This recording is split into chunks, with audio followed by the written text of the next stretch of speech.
Bonjour, la petite vidéo de la semaine. Et aujourd'hui, je vais te présenter l'outil de communication que j'ai mis au point il y a une douzaine d'années maintenant, que j'ai enseigné pendant un certain temps, que j'ai ajouté dans le livre que j'ai publié il n'y a pas très longtemps. Tu le vois là derrière moi. Et aussi l'outil en fait de base des formations que j'ai mises au point. Alors cet outil, ça s'appelle donc la pyramide de communication. Et pourquoi est-ce que j'ai décidé de te l'exposer aujourd'hui? Mais c'est parce que je pense que, tout comme au moment où je l'ai mis en place, je crois qu'il est important de prendre conscience que la communication, d'abord, ne passe pas tout le temps, là où parfois tu pourrais peut-être confondre l'expression verbale d'une vraie communication, mais surtout que lorsque on est capable de définir dans quel type d'espace on se trouve, dans ses interactions avec les autres, on peut mieux définir, oui ou non, si une vraie communication va être possible. La pyramide de communication, chez moi, elle est composée de 3 niveaux. Et dans le cas qui nous intéresse de la pyramide, elle se lie du haut vers le bas, pas de bas en haut. Les espaces de la pyramide ont une importance. Une pyramide commence toujours par un espace plus haut et plus petit, et plus tu descends sur la pyramide, plus l'espace va s'étendre, donc va devenir conséquent. Et le symbole de la pyramide et de ces espaces est aussi quelque part un moyen mémotechnique pour te rappeler de la manière dont tu dois gérer ces différents niveaux de non-communication vers la communication. Lançons-nous tout de suite dans le premier espace. Le premier espace, il s'appelle l'espace de la colère. Il est le plus haut, il est le plus petit et il doit être, dans la mesure du possible, limité autant que faire se peut. Je l'ai appelé l'espace de la colère et sous ce terme de la colère, tu dois bien te rendre compte que je parle de situations dans lesquelles il y a agression. Ça ne veut pas dire que la colère est exprimée nécessairement de manière violente, mais le principe de la colère, c'est qu'il y a une agression, il y a une imposition, il y a une personne quelque part qui accapare l'expression, éventuellement dans ce cas-ci verbale, pour imposer un avis, pour imposer une décision, pour asséner quelque part une vérité, et qui ne permet pas à la personne qui est en face d'elle d'être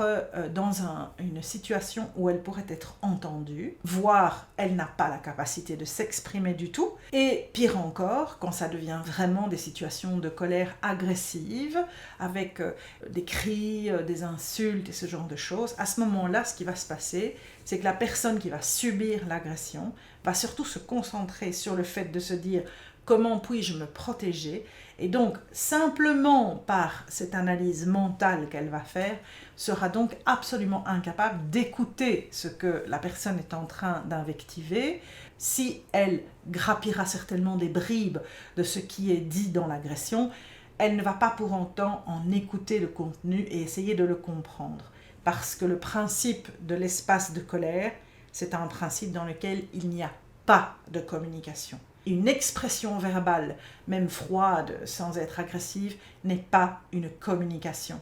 C'est une injection verbale d'une personne à une autre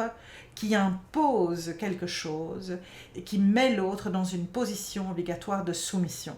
Même si cette personne va essayer de se révolter, voire éventuellement de montrer qu'elle n'est pas d'accord, nous sommes en fait dans un espace où la communication n'est pas possible,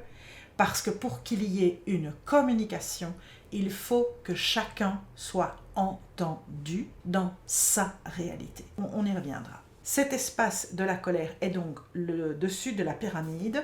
Il doit être aussi petit que possible, ce qui signifie que tu dois essayer de t'échapper littéralement de ce genre de situation dès que tu le peux. Sache qu'il y a moyen de mettre en place des systèmes pour éviter de rester dans ces espaces de colère,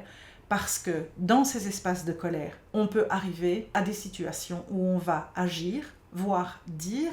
ou faire des choses qu'on finira par regretter. Et c'est pour ça que rester dans ces espaces de colère est malsain et doit être évité autant que faire se peut. Ensuite, on descend dans la pyramide, donc on arrive déjà dans un niveau qui est celui du milieu, qui est plus large, qui est déjà plus étendu, et qui est en fait le niveau intermédiaire. C'est le niveau où tu te trouves en fait dans un espace où quelqu'un a un problème, stressé, quelqu'un a subi une agression, quelqu'un se sent vraiment désespéré, quelqu'un se sent mal par rapport à une situation, et la personne qui est en face d'elle est, elle, complètement neutre, voire éventuellement pas du tout concernée par le problème, ça simplifie encore les choses, et prend le temps d'écouter l'autre pour lui laisser cet espace pour relâcher la pression, pour se calmer, pour reprendre ses esprits, voire éventuellement pour essayer de vraiment expliquer ce qui vient de lui arriver, donc de pouvoir y réfléchir aussi tout en expliquant, et peut-être, parce que c'est souvent ce qui arrive dans ce cas-là, trouver même la solution de son problème. Alors cet espace, c'est un espace d'écoute, c'est un espace où la personne qui écoute va surtout se taire, elle va juste être là comme un réceptacle pour aider l'autre à se calmer, et quand on applique certaines règles bien spécifiques, on rentre alors dans ce qu'on appelle vraiment de l'écoute active qui va permettre à la personne de pouvoir se sentir rassurée et de pouvoir justement quelque part se calmer, retrouver ses esprits et éventuellement se sentir mieux. Donc dans cet espace, il y a un échange. Alors c'est un échange qui est peut-être limité parce qu'il y en a un qui écoute et l'autre qui parle, mais il y a une vraie mise en place vers une communication possible après. Une fois que la personne qui est stressée s'est déchargée, s'est calmée, elle va alors pouvoir à un certain moment, quand elle aura pu s'exprimer et se sentir entendue, elle sera alors à ce moment-là prête à rentrer dans ce qu'on appelle la communication, c'est-à-dire le niveau le plus bas de la pyramide. Et donc, dans la pyramide, tu le sais, c'est le niveau le plus large qui doit être effectivement celui dans lequel on doit essayer de rester le plus possible et dans lequel tout le monde pourra communiquer, c'est-à-dire que chacun pourra être entendu, et là je reviens sur ce que je te disais précédemment, dans sa réalité. Alors pourquoi est-ce que je rajoute toujours ce « dans sa réalité » Eh bien simplement parce que tu dois prendre conscience, et tu peux t'amuser à faire le test si tu as envie, que si tu racontes une histoire à 3 personnes différentes et que tu leur demandes individuellement de raconter l'histoire ensuite, il y aura peut-être certains éléments de cette histoire qui se retrouveront dans les 3 autres histoires, mais tu vas te rendre compte que chaque individu va retenir plus particulièrement certains éléments de l'histoire et pas d'autres. Parce que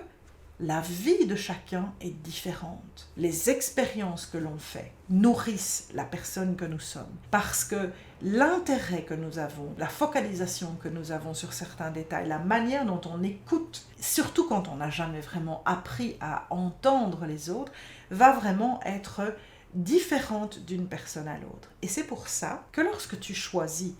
d'écouter quelqu'un dans sa réalité, tu dois prendre conscience que l'interprétation que tu vas faire de ce que cette personne te dit n'est pas nécessairement juste par rapport à sa propre expérience, son propre ressenti et finalement ce qu'elle essaye de te transmettre. Et donc, plus tu apprendras à savoir poser des questions de clarification et t'assurer que ta compréhension correspond bien à ce qui est transmis comme information, plus tu seras en capacité d'écouter l'autre dans sa réalité, prenant bien conscience que ta compréhension d'une histoire ou d'une situation n'est pas nécessairement la même que celle de la personne qui l'a vécue ou qui te l'explique. Lorsque tu prends conscience de ces 3 niveaux, de cette pyramide de communication, eh bien tu comprends très vite comment apprendre à identifier des indices qui vont te dire « Oula, je rentre dans un espace de colère » ou « Je suis plutôt dans un espace où je devrais appliquer de l'écoute, voire de l'écoute active » et tu sauras d'autant mieux identifier les moments où la communication est vraiment possible parce que tu auras compris quels sont les éléments indispensables qu'il faut avoir pour pouvoir vraiment communiquer. Voilà, je voulais juste t'introduire ici à ce concept qui organise la communication dans des espaces bien particuliers, qui différencie des espaces qui permettent ou pas la communication pour t'aider à pouvoir, quand tu as envie de vraiment expliquer quelque chose et d'être entendu, de choisir le bon moment et les bonnes circonstances pour pouvoir le faire. J'espère que cela t'éclaire un peu sur la mécanique de la communication que nous avons tous autour de nous, que ce soit dans les cadres personnels et professionnels, et que cela t'aidera à mieux communiquer au moment opportun. À la prochaine fois. Salut!